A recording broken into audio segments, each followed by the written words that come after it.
O ye beloved of the Lord, the kingdom of God is founded upon equity and justice, and also upon mercy, compassion, and kindness to every living soul.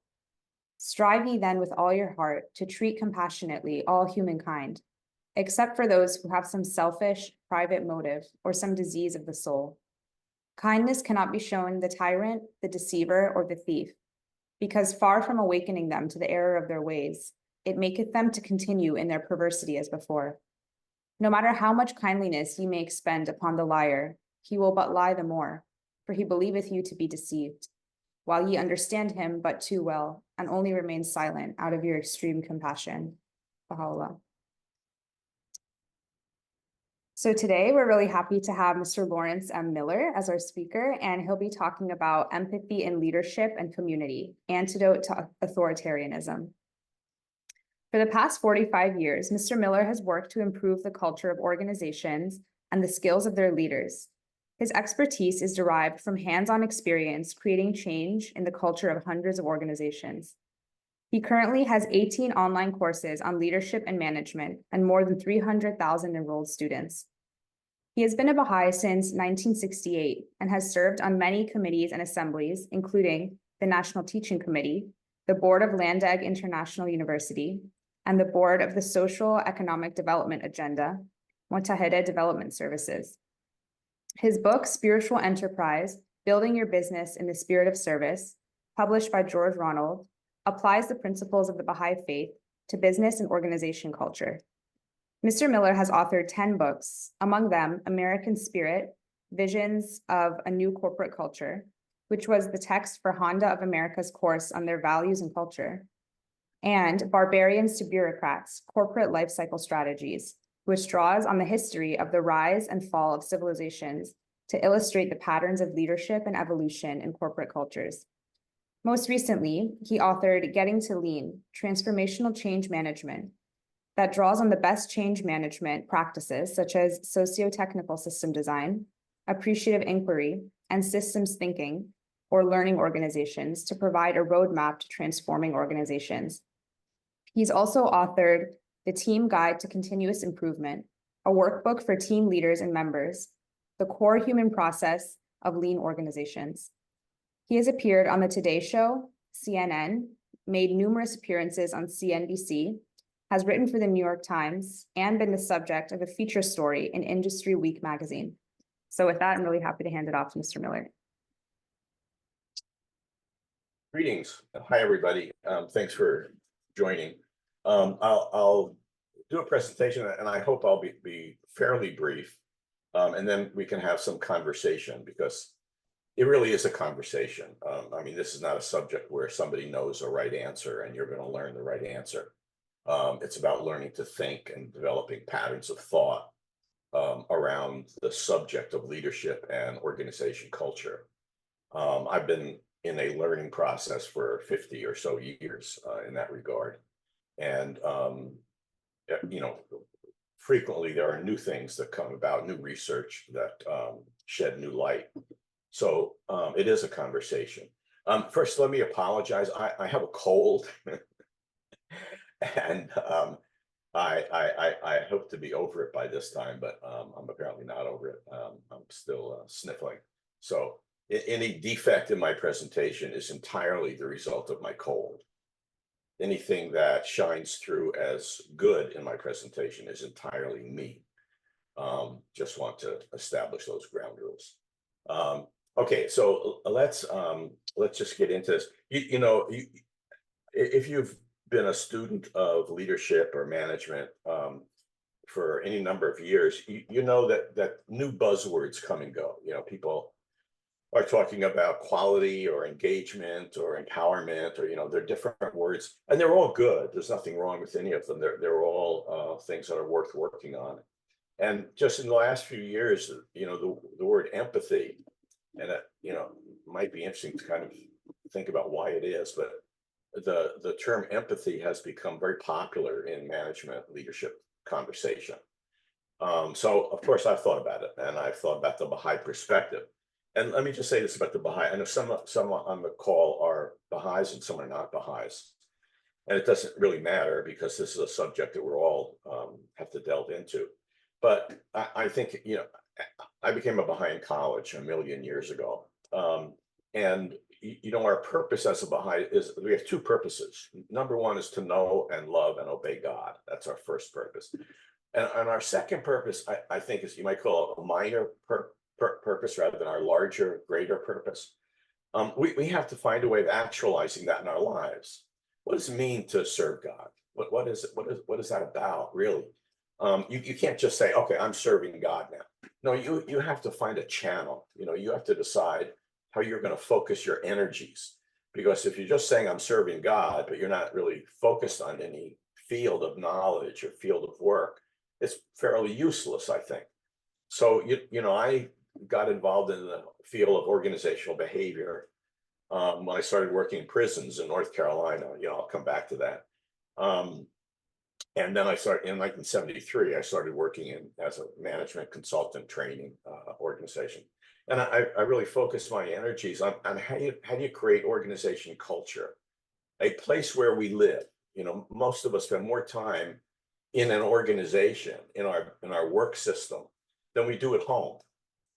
And if we're going to help people develop themselves, become all that they can be, we have to develop organizational systems, culture that optimizes the ability of people to enhance their capacities and enhance their ability to serve.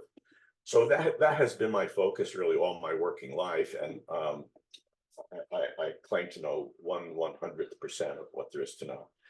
So okay, let me move it. I'm going to share my screen now, and you will be watching my slides here. Just sort of an opening thought, and a lot of what this subject is about is intimacy and an emotional connection. It's I think good to start with what I think is just a great quote in terms of real universal truth. I've learned that people will forget what you said, people will forget what you did, but people will never forget how you made them feel. And as somebody who did a lot of public speaking, I was profoundly influenced by learning from some research that when a presenter presents to a group, they may be the smartest person on the planet, and they rattle off, all kinds of facts and numbers and try to impress people with how smart they are. And it may be all good stuff, but people don't feel great when they leave, and they therefore forget it. They don't remember it. But what people remember, it's why stories are so important. It's why the Bible is just a whole series of stories, because people remember stories. Stories make people feel different. And I think, a leader in an organization is a storyteller to a large degree, helping people feel in a way that leads to a culture and performance in the organization that is most desirable. So that's just an opening thought. Empathy. What is empathy? When we hear that word, I think we probably think of one-on-one empathy, right? We think of, your friend had an accident and is hurt, and you go and you visit them in the hospital, and you care. You demonstrate care and empathy for that person. It's the ability to understand how other people feel, the struggles they're experiencing, and to interact with humility. And empathy is largely about listening, right? Trying to understand that, and we're never completely successful. But if you are empathetic, you try to genuinely understand the other person's thoughts and feelings and the context, their situation that causes them to feel that way. You don't listen with an ear to correct them or an ear to tell them how they should think, feel, or act. You listen with a genuine, honest desire to understand. And that's, rather than telling them anything, that's the most helpful thing you can do. Somebody who listens well, and I think all of this is one of those classes that should be taught in high school, like parenting should be taught in high school and basic finance. We should be taught how to listen well to people, because it will color your relationships for the rest of your life. Empathetic leaders do have strong egos. They're not wimpy, whining people. That's not what empathy is. You can be completely strong as a leader, but not egotistical. There's a difference between being strong and having confidence in yourself versus thinking things are about you, trying to make things about you, trying to satisfy yourself, seeing the rest of the world as a play that is there for your entertainment, for your consumption, rather than you serving it. And as Baha'is, it's always been interesting to me that Abdul Baha is called the master, and he's also called the servant. And how can you be master and servant at the same time? Wait a minute, make up your mind. Are you the master or are you the servant? Well, of course, he was both. And and what that means is he lived his life, and the example of his life was a life of serving other people. It was not a life of trying to show how great he was or why people should worship him. They shouldn't worship him at all. He was just an example of service. And I think that has a lot to do with our ability to empathize. Okay. Just a piece of research I came across recently that might be interesting.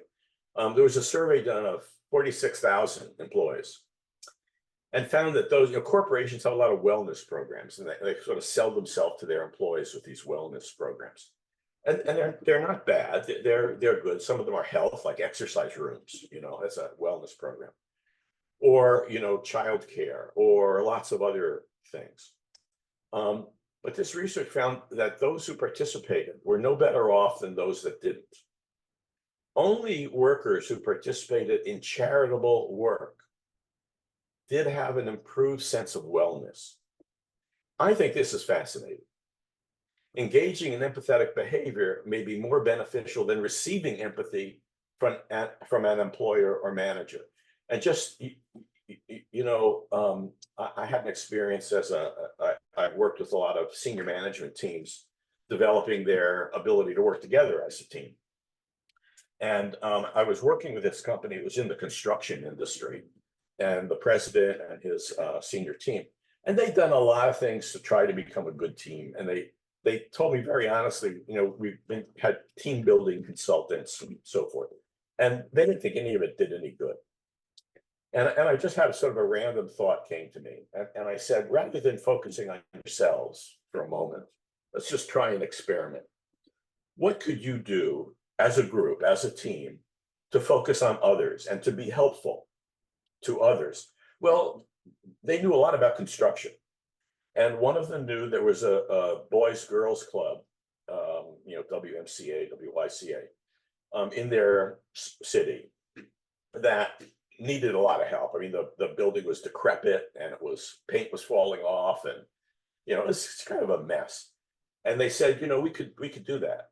We can fix this place up. And they organized to do it. And it was like 10 of them. And they did it on Saturdays. They did it on their own time. And they got material, some of which was part of their own company, but some of it they just went out and bought. And they improved the flooring, they improved the walls, they painted everything. They really fixed it up. And they told me that this was the best team building experience they'd ever had. They felt like they had never been closer than when they were working together as a team, not doing something focused on themselves, but giving, not receiving, but giving. And empathy is giving. It's not receiving. I mean, we all like to have somebody else give us empathy, but what we need to really work on is our own ability to empathize with others. And that's the best, that develops ourself. Just one, and particularly for those of you who are Baha'is, my daughter would know this very well. We participated in developing a Baha'i center in DeKalb County, Georgia. And it was an old church. And we bought that church and we were fixing it up. It was a mess. I mean, the carpeting was a mess and everything was a mess. And there was a period of about 4 months before opening it officially, where every Saturday people volunteered to come and work and fix it up.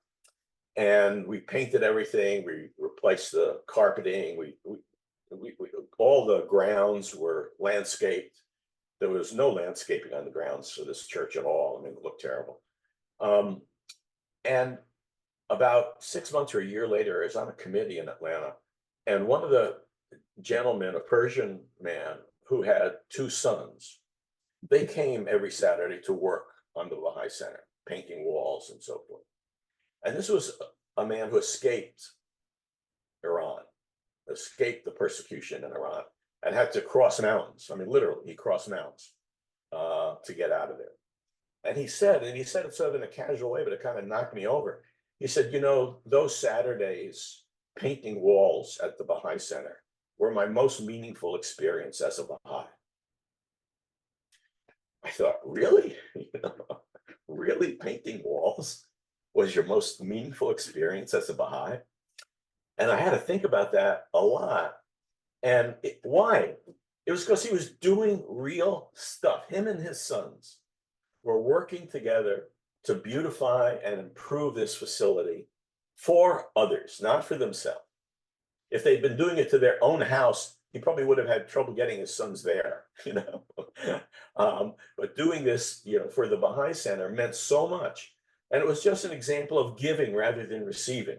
And I think, you know, it's the mystery of sacrifice. And the mystery of sacrifice is that when you sacrifice for others, there is no sacrifice. It's only an investment with a guaranteed return. It comes back to you.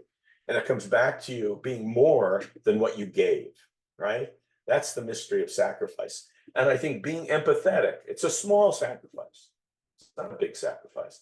But we become the beneficiaries of our own empathy for others, if that makes sense to you. Okay, why, if you're a manager in an organization, why do you care? Why do you care about empathy? Well, first of all, I think everybody in the modern organization, as opposed to a 1940s steel mill, but most organizations today are knowledge-based organizations where people work together to create knowledge, to create software, or to create services. And it's about people working well together. It's not people just doing their own work, right? And what enhances people's ability to work together? And it's the quality of their relationships. Empathy fosters positive relationships between colleagues, superiors and subordinates. When people feel understood and valued, it creates a supportive and harmonious work environment. This leads to better teamwork, cooperation, and collaboration. And that is money in the bank for an organization.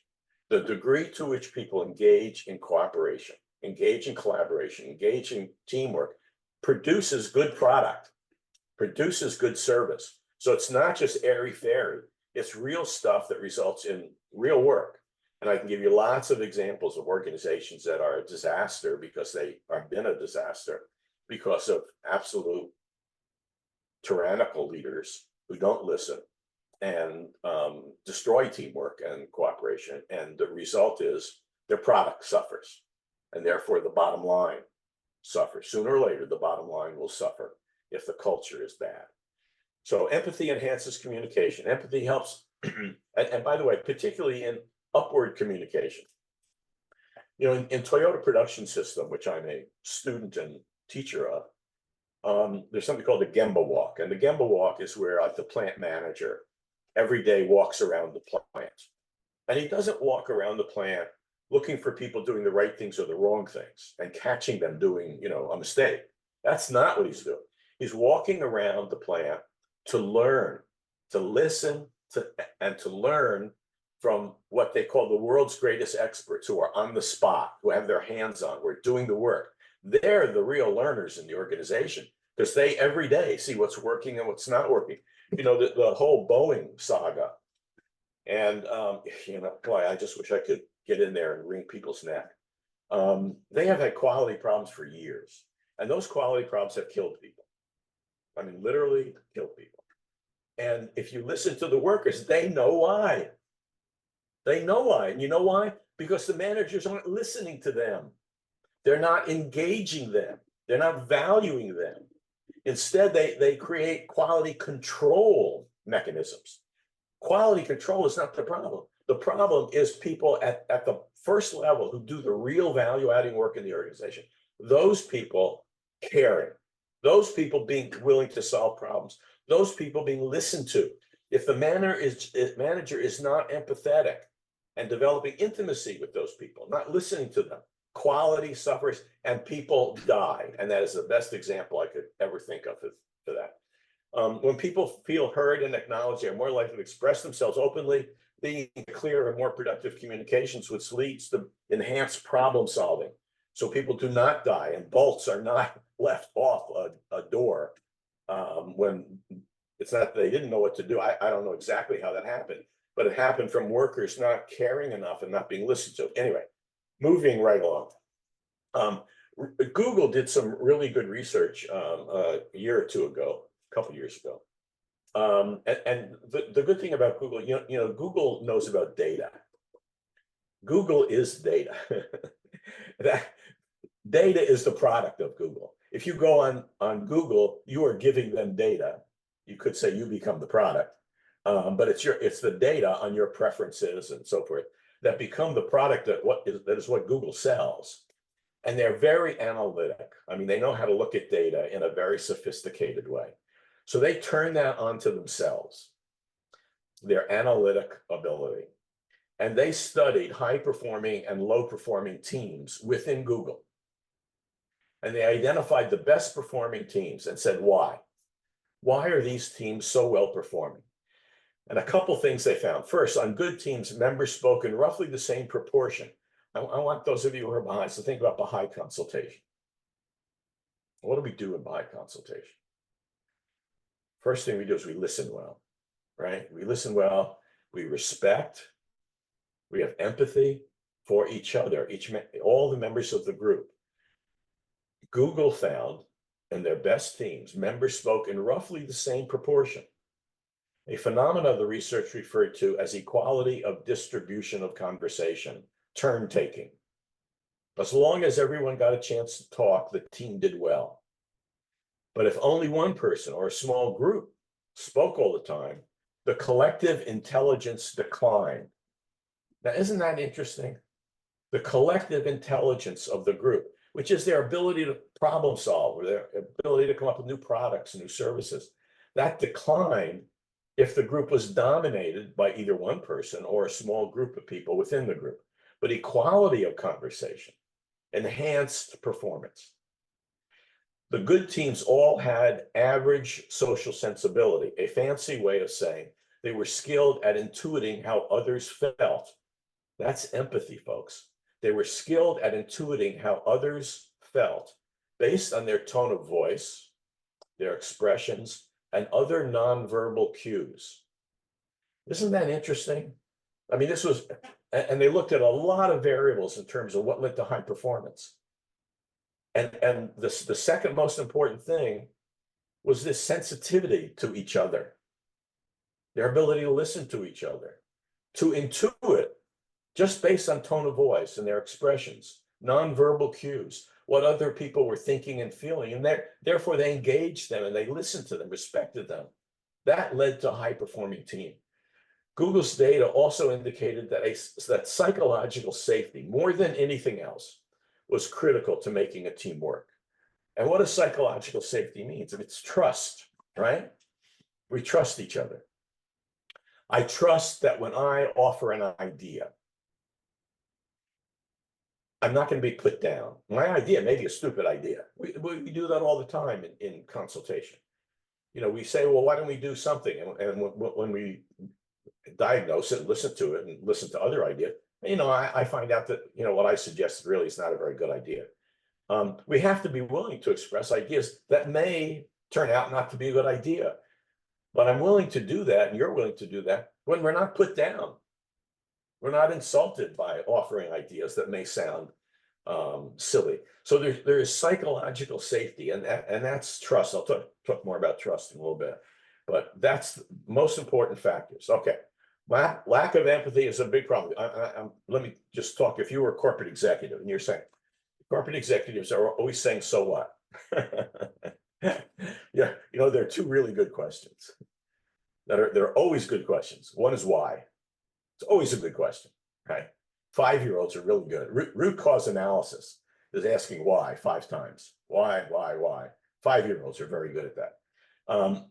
And the other thing, in addition to just asking why, is saying, so what? Why does it matter? Why should I care? And, as somebody who's a management consultant coming into an organization, you have to be able to answer that question. You have to be able to give an answer to the so what question. Otherwise, you lose them right away. If you think that they're just supposed to listen to you because you're so smart, you'll lose them very quickly. You have to give them the so what. You have to tell them what the so what is. And here's the so what of this whole empathy business. In fact, failing to feel a sense of belonging at work or a connection with coworkers is a growing reason why employees quit their jobs. People have more and more walking power today. There's a shortage of competent labor. You need the best people, and you need to keep the best people rather than causing them to walk, causing them to quit. About half left a previous job because they didn't feel like they belonged. And more employees now say they left a previous job because they had difficulty connecting with their colleagues. I want to be part of a group. There's something in our genetic code, and it comes from, our birth as Homo sapiens on the plains of Africa. We had to work.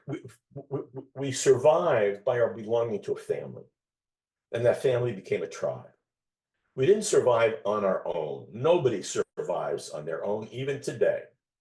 You become dysfunctional on your own. We all, and they're just intuitively, if you're familiar with social biology or evolutionary psychology, it's a whole study of, through our genetic code, we have genetic learning, and I know we like to think that, no, we're all sort of a blank slate, and we don't really carry anything forward. But anybody who knows dogs, that if you have a golden retriever and a little puppy, and you throw a ball for a little golden retriever puppy, they know exactly what to do. they run after that ball, they grab it, and they bring it back to you. Do that with a little poodle or a terrier. They look at you like, go chase it yourself. They have no desire to chase your ball or bring it back to you. And that's because they were genetically conditioned to do different things. They have different tasks. Well, human beings, we're kind of like dogs in that. We have been biologically, through survival of the fittest, selection, conditioned to need to belong to a group. And I often thought about, Native Americans on the plains of, central North America. You did not go hunting buffalo on your own. Do you know why? Because buffalo are aggressive creatures. You can find a buffalo. The problem is the buffalo will find you, and the buffalo will chase you, and the buffalo is bigger and faster than you, and you lose, right? No, you always went hunting buffalo as a group, a team, call it whatever you want, and that was necessary to our survival. And if you couldn't play that game, if you were not good team members, there was a good chance you would not survive. So that, that has been in our genetic code for thousands, 30, 40, 50,000 years. That's been with it. We've been conditioned to need to belong to a group. And if we feel like we cannot belong to the group at work, we flee. We're scared. It's not psychologically safe. It's psychologically safe if the group has empathy for us, is listening to us, and values us. So it's an important factor in keeping the best employees. Okay, moving right along from that. You can think of two kinds of, sort of cognitive, intellectual, if you will, empathy, and emotional empathy, which is more important, frankly. But it's basically caring. I want to move on. To getting to empathy, there's sort of two main issues that we will need to address in an organization. One is personal behavior. The leaders or each other's ability to actively listen, to inquire, to use body language to listen, right? That's personal behavior. Empathy is about personal behavior on one level. But organizational systems also impact empathy. also cause us to feel engaged or not engaged. Now, a little diversion for one minute. Are you familiar with Zimbardo's Stanford prison experiment? This is an amazing thing, and it's worth just, there are YouTube videos by Phil Zimbardo, and the experiment that he conducted at Stanford University with college students. And he was doing that at exactly the same time that I was working in the North Carolina prison system with young inmates, where I implemented my first change process that was implementing a free economy, where I had a quality dorm, standard dorm, efficiency dorm, and they worked, and they, depending upon the quality of their work and the quality of their relationships, they earned more points, and therefore they could pay more rent and live in a better dorm. I was doing that while Zimbardo we did an experiment. You cannot, by ethical standards of psychological experiments, you can't do this anymore. But what he did was he took like 20 perfectly healthy, normal, he tested them, so they were psychologically healthy college students, and he took over a little jail in Stanford, California. And he randomly selected half of the group, they were all guys, half of them to be guards, and half of them to be inmates. And the guards were dressed up like this, in a uniform, like they're guards. They wore sunglasses, which it reduces intimacy, doesn't it? Right? Have you ever talked to somebody and they have sunglasses on? You just come and say, "Take those glasses off when you want to look in your eyes." It's because you want to connect with them. Well, you don't. And they carried batons, like they were going to beat somebody. They didn't. And then all of the inmates were given numbers, and the guards were only to refer to them by their number, not their name. Right? And they were put in a jail cell. Well, to make a long story short, after a few days, guess what happened? Now, both, remember, these psychologically, these came from the same gene pool, if you will. They came from the same group. But the guards started acting like guards. They had power over the inmates. And the inmates, and after, I forget how many days it was, like 5 days, some of them began to break down psychologically. They were so scared, intimidated, and in so much pain. And so a funny part of the story is Zimbardo, who created this whole experiment, right? And he was watching the behavior of the two groups. And he had a girlfriend who was also a psychologist. And he said to his girlfriend, he said, look, you got to come see this. You got to come see what's happening. I mean, the guards are really acting like our worst image of a prison guard. And the inmates, like they're acting like our worst image of an inmate. And the girlfriend looked at him and she said, "No, Phil, I don't want to see it. You are part of the experiment. Listen to yourself. You're enjoying this. You've become part of the experiment." And he realized, holy crap, I have become part of this experiment. And they called the experiment off. But it was just a great illustration of how everything of your behavior is not just from within you, and it's not just from your parents. It's from the nature of the system you're living in. And that is so true in our organizations. The nature of our system, the structure of teams, the symbols, who wears ties, who doesn't wear ties, who dresses in what, who has offices, who doesn't have offices. How do we hire people? What is the language we use in hiring people? Who hires people? Does just a human resource person hire them? Or does a team with whom they are going to work hire them? Big difference, right? Guess who feels more part of a group and more belonging? The person who is hired by the team that they're going to work with, and then that team feels a responsibility to make them successful. It's a system, right? It's a different system. Anyway, I could go on and on with this. I've spent years, working on the design of these things to create a different culture in the organization. Just as a structure, just think, this is a typical factory structure, right? Goes from left to right, input to output, with a set of teams between input and output. And I redesigned a healthcare organization in Canada, and this is the real organization. This is an organization they designed. It was all circles. When I had these teams designing their own organization, I told them the story of Kevin Locke, Lakota Sioux hoop dancer, and the significance of the hoop that has no beginning and no ending. Where Europeans, when they started marching across the Western Plains, what did they carry? You know what they carried with them? They carried all these things that had, four sides, 90-degree angles at four sides. Wonder why they did that. When they built houses, how did they build them? They built squares, right? They like squares so much they even cut them out. They're looking through squares. They think reality out there must be square. They walk through squares. They sit around a square. Well, they don't sit around, actually. We sit around. They sit a square, not around. In Lakota Sioux world, and Kevin Locke said to me, there's square people and round people. I said, what are you talking about? Square people and round people.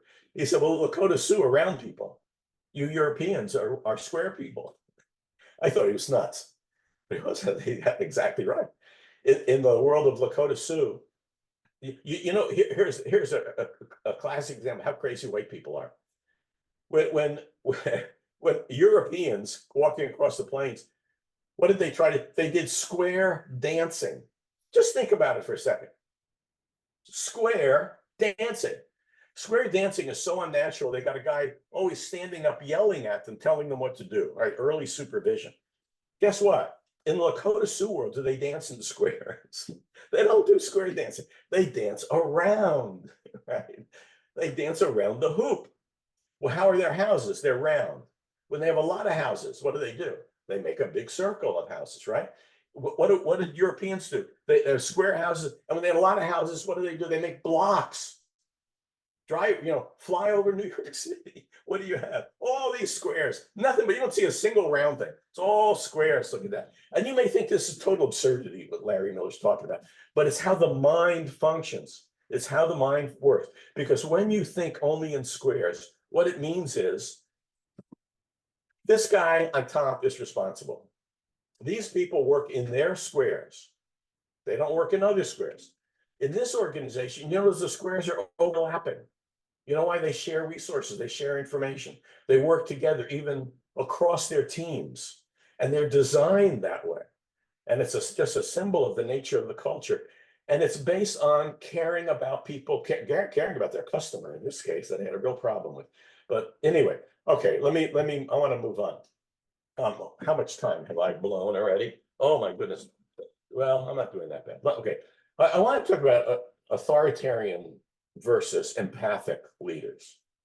And I particularly want to talk about this because we live in a world today where, at least through most of my lifetime, I'm towards the end of it somewhere, for most of my lifetime, there was an assumption that the world was moving towards democratic culture, democratic governance and democratic culture. And that is not the assumption anymore. You cannot make that assumption. Today, in much of the world, there's a movement away from democracy towards more authoritarian leaders. Why is that? Because this is not good. And the result, and I'm not just talking about the United States, it's in Europe and in Africa and South America. It's a global phenomenon. And we really need to understand, what's going on and the costs of this. And I think, part of the reason is the world is extremely complex, extremely confusing, and there's so much information bombarding us that we'd like somebody who knows, tell us what to do. Somebody who knows, tell us the right answer. I don't want to have to think deeply about things because I don't have the energy for it. And so we're kind of gravitating towards authoritarian leaders, but it's an extremely dangerous thing. And well, this triangle, by the way, I stole this a long time ago. Jack and Fafar Gillibo, those of you who may have known them at some point in North Carolina, I knew them a very long time ago when our two young daughters were in diapers crawling on the floor at an assembly meeting. They at a summer school, they had this triangle, and they had God at the top, and then they had husband and wife on the two bottom, left and right. And they were making the point that the closer we are to God, the more united, the more husband and wife come together. The farther we are away from God, the more husband and wife live in separate worlds and fall apart, you know. And I thought that was brilliant. I really liked it. I've used it for several, different thought processes. But it works here too. An empathic leader creates a culture where he or she engages people, where people feel valued and cared about. An authoritarian leader demands obedience. It is about self. The authoritarian leader is first and foremost concerned about people being obedient and valuing them rather than him or her, more often him, valuing obedience to themselves. And it's self-centered versus other-centered. And you can sort of think of there's a sort of a ladder, if you will, from separate purpose of we, boss and employee, to shared purpose. And the empathic leader, at the bottom, the authoritarian leader, dictating, convincing, lecturing, teaching, sharing, understanding, learning, and serving, right? The empathic leader is a servant leader and is focused on how he or she can best serve those, not only in their own organization, but the world, the people who they affect as an organization, and instilling a sense of shared purpose rather than separate purpose. So you want to create systems, for example, profit sharing in an organization where people benefit together, teams win together, people benefit together, right? That gives them shared purpose. And empathic leaders create that because they care about how their employees feel. They want them all to be engaged in the process of improvement and so forth. So I've been thinking about, so what's the difference between empathic leaders and authoritarian leaders? And let me just share some thoughts, and maybe after this we can have some conversation about it. For every positive, there is an antithesis, right? Something opposite it. So if you have this empathic leader who's a servant leader and concerned about others and listening to others, what's the opposite of that? And that is the authoritarian leader who's driven by their own ego. And because someone is driven by their own ego, they will have a tendency to be cruel because they don't really care what other people think or feel. They care how those people serve them, right? So that leads to cruelty.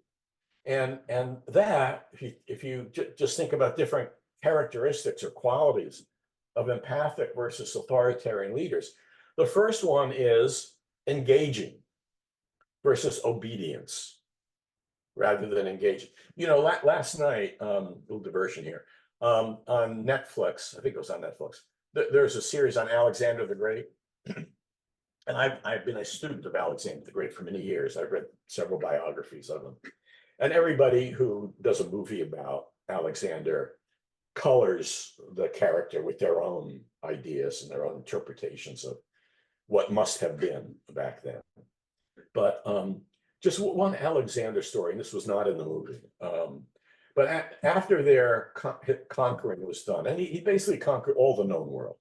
He defeated King Darius. He actually had a child with King Darius's wife that he had captured, and treated well, by the way, both she and her daughter. But he after defeating King Darius, which was kind of the center of the universe to many people, he marched into India and through India, and then he was marching back. He reached a point where his conquering was done, and marching back, and with 10,000, 20,000 of his soldiers, they were dying of thirst and starvation in the desert. And he was brought water to drink. And he had a godlike presence. They had come to see Alexander as divine, as more than just a leader as we would think of them, but as a Christ-like divine character. And they brought him water to drink, and he poured the water in the sand. And he swore that he would not drink until all of his men could drink. What is that about? What is that about? And what's that about is about empathy. It's about, you know what came back? It's about love. Alexander loved his soldiers. He loved his army. He lived for his army. And what does that produce in the army? You know what it produces? Loyalty, right? You know, if you love somebody, it doesn't just disappear. It bounces back. If I express love for you, you will come to love me, not totally, but more. I mean, you'll have more affection for me if I love you. I mean, there's just a law, a universal law of emotions, that when we care for others, that caring comes back to us. And great leaders have become great leaders because others really care about them because they were cared for by the leader. And Alexander, this was the quality of Alexander. He wasn't just authority. He gained obedience, but he gained obedience through love, through caring, through empathy with his followers. Anyway, it's a little side note. Sorry about that. Empathic leaders, because they engage people, they cause people to think. You know, if you live in a world where you are told to just obey, you know, my son, Langdon, worked for an organization after the Iraq War, where we went in and helped them develop democracy, democratic institutions and democratic processes. And I asked him, you know, which of course under Saddam Hussein, there's no such thing. This is a completely unique and undertaking. And I asked Langdon on the phone, talking to him when he was still over there, I said, Langdon, is this going to work? I mean, these people don't know democracy. Is this really going to work? And he said, well, it can work if they'll just learn to listen to each other. And it was a simple statement, but it was really a profound statement, because democracy, and Thomas Jefferson, if you read, you know, Jefferson, Thomas Paine, and our founding fathers, they understood this. They understood democracy would only survive if people really listened to us. Well, you know, one of the things I wish, you know, Americans, those of you who are not American, I apologize for this, but we should all be forced to read the Federalist Papers, and we should be forced to read George Washington's farewell address. Because George Washington, you know, had his two lieutenants named Thomas Jefferson and I want to say Alexander. What's his name? You know, the play. What was the play? I can't hear you, so you don't know. Anyway, they were in dispute about the nature of the financial system, and George Washington, right at his desk, saw the development of the spirit of parties beginning. And in his farewell address, his greatest fear for the country that he was giving to them, giving to us, was the spirit of party. And I thought that was so interesting. And I wish, you know, everybody would understand the tragedy of the spirit of party, because it destroys the ability to engage. It destroys the ability to engage in creative thought and creative acts. Anyway, it's another side note. Empathic leaders create safety. Authoritarian leaders create fear. And when we're fearful, we go into a shell, right? In Saddam Hussein's Iraq, people, you just had to say the right thing or you could die. And that's true in many other countries today. Authoritarian leaders create fear. They do not create great economies, right? There's no great economy created under authoritarian fear. Great economies are created where people can create and people can try things out and fail. Sure, every entrepreneur, you know, there are three failures for one success, and that's okay. You know, it's a badge of honor for entrepreneurs that they failed. If you haven't failed, you probably haven't learned very much, right? So failure is a badge of honor, but you have the freedom to do that. There's not dishonor. You're not dishonored as a human being because you started a company and it failed. I did that twice, and I'm not at all ashamed of it. It led to other things that led to other things, etc. So anyway, safe environments, trust versus distrust, collaboration. You know, these things all fit together, don't they?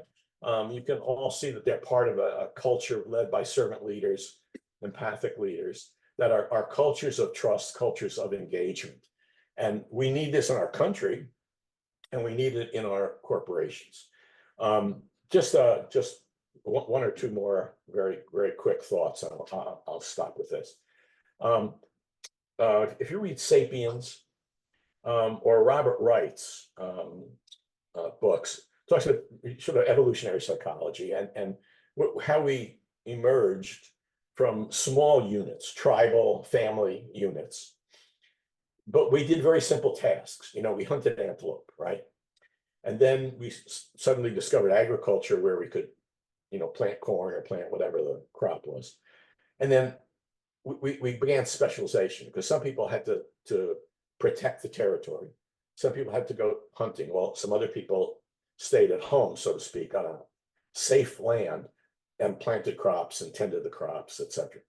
And the larger organizations became, the more specialized they became, the more diversified they became.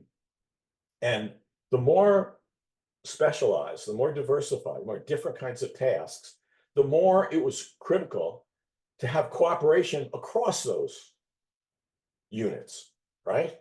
I mean, the people who grew the crop had to send the crop out to the people defending the territory. And the people defending the territory had to protect those growing the crops. I know it's a very simplistic idea, but it's just like in a modern corporation, the people doing manufacturing had to manufacture in a way where the salespeople can sell it.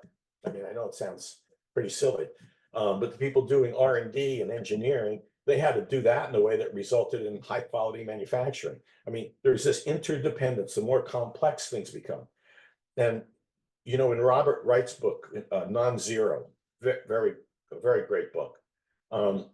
He talks about and he believes this becomes a genetic trait where to survive in the modern world, we are becoming genetically endowed with the ability to engage in levels of interdependence, levels of cooperation that we did not need to engage in when we were working on the farm or we were hunting antelope or whatever. And that's the evolution of the human species. And you can call it a spiritual awakening, realization, but it's just, you know, all these things kind of go together. You can't really separate them, right? But I think it is the spiritual transformation of the human species. I'm gonna stop right there, and because I think I've probably run my mouth enough, and I just want to ask if there are any questions or comments. Thank you so much. Really interesting talk. If people have questions, they can put it in the chat. We already have a few. The first one is, Baha'u'llah said, "O my servant, obey me and I shall make thee like unto myself. I say be and it is, and thou shalt say be and it shall be."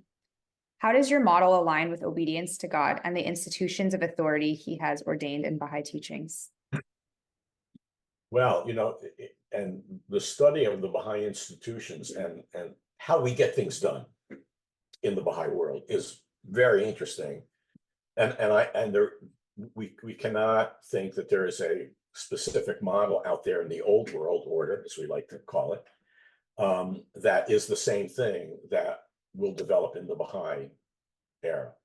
So there are some unique things, and you know, we know in the Baha'i administrative system, there are two things. There is a system of appointment, where first it was the hands of the cause who were appointed, and then counselors and auxiliary board members and so on.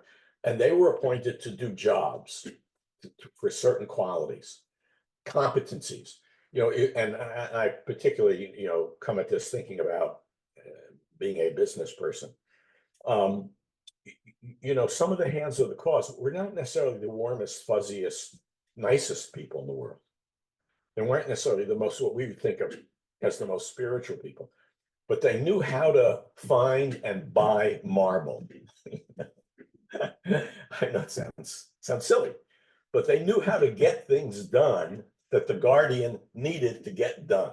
They were competent, and he relied on them for their competence in building the World Center, for example, but also building the administrative order. And he needed, because the other side of the institutions, the elected, consultative group side, and those of you who are not Baha'is, you should know that the primary institutions that we interact with are elected. The Baha'i administrative system is a form of democracy, and it's a form of democracy beginning at the local level, where we elect 9 members to be members of an assembly. There's no clergy, and when you're elected member of the local assembly of wherever you are, no member of that assembly has power over others. The chairperson of that assembly who's elected, their job, and it's just a job within the assembly, is to facilitate so everyone gets to participate. And it goes back to that Google research that I referred to earlier, of creating safe space, creating a space where everybody participates and getting the best output from that group. And that is from that elected group that develops the capacities. And when we elect people today, they may or may not have those capacities. We can be honest about that. It's not magic, right? So we have to train people to be good listeners, to be good decision makers, etc. So we have both things going on. We have the elected collaborative bodies. We have local assemblies, national assemblies, and the Universal House of Justice. And we have the appointed institutions in our faith. And we're all learning how those will function in the future. None of us really know what that will end up looking like. Thank you. The next question is, how are empathy and compassion different? It's a good question. Reading a lot of stuff I've read, you can kind of get into, I think, there's almost word games about these things. There are lots of words that, caring, for example. I like the word caring about others. Is that different than compassion? When you are empathetic, you really do feel what the other person is feeling. Compassion, I may have, I see somebody, who's has cancer and is dying. I have compassion for them. Do I really feel what they're feeling? Am I really trying? No, I actually don't want to feel what they're feeling. I really don't. I do have compassion for them, but this is something I know Laylee learned this working with women fleeing abuse. And there was an article recently in the Harvard Business Review about the cost of empathy. When I worked in the prison setting, I had to learn to build a wall between me and the inmates. Every inmate had a really terrible story, and they were true. I mean, they really did have terrible stories. They were not raised by you. They weren't raised by your mother and father. They were raised by some mother and father you would not recognize. And I felt for them, but I couldn't. I had 350 inmates who were all, a mess. And I didn't have the emotional capacity. I don't think anybody has the emotional capacity to genuinely empathize with all of these guys in this case.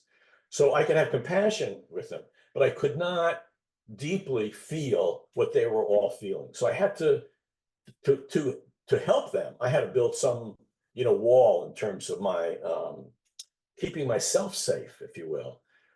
And I know people who, work in hospitals and, other caring situations. They do care, but they also only have so much empathic energy or so much empathic capacity.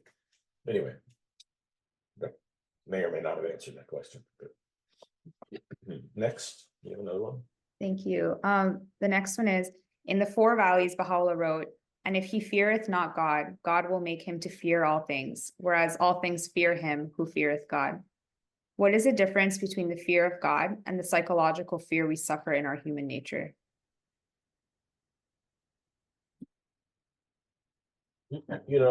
First of all, and my focus in my life has been on changing the culture of organizations.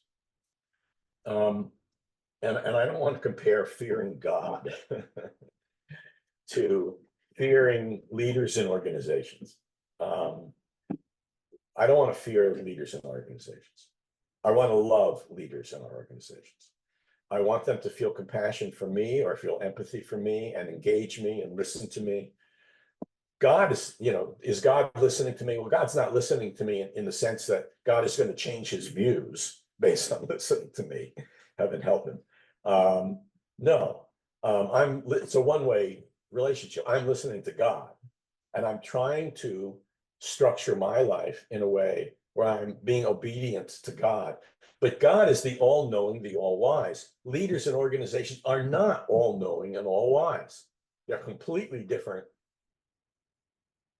creatures, if you will. So I think we always have to remember that we are mortal human beings, if you will. Christians like to talk about, we're all born in sin. Well, I don't really like that idea, but I like the idea that we're all sinful, simply meaning we're all imperfect. That means humility, right? We all should have humility. So, fear God, but don't fear your manager. Or don't be a manager who's feared. And how did you hear about the Baha'i Faith? Ah, you really want to know? So I was in college out in Iowa, and I met another college student, a young woman who looked very good to me. Maybe I should shut up right there. I'll tell you what, maybe the humorous part of the story. So I invited her out to dinner. I took her to a restaurant for dinner and had a nice conversation. And we went back. This is our first date. And I sent her flowers. And she sent me a copy of World Order of Baha'u'llah. That was her first gift to me. She had devious motives, I think. I think she was more interested in teaching me the faith than she was interested in me but she did actually then become my wife. But that's a long story. That's how I heard about the faith. Sorry for my dog. Great. Well, thank you for sharing that, and thank you for your talk. We really enjoyed it. And this will be available on our YouTube channel next week. I put the link to that in the chat, as well as our mailing list if you're not on that. And our speaker next week will be Dr. Kendall Williams, and his talk will be about how to save the world. So again, these talks are every Saturday at noon Eastern time. Thank you, everyone, and we'll see you next week. Bye.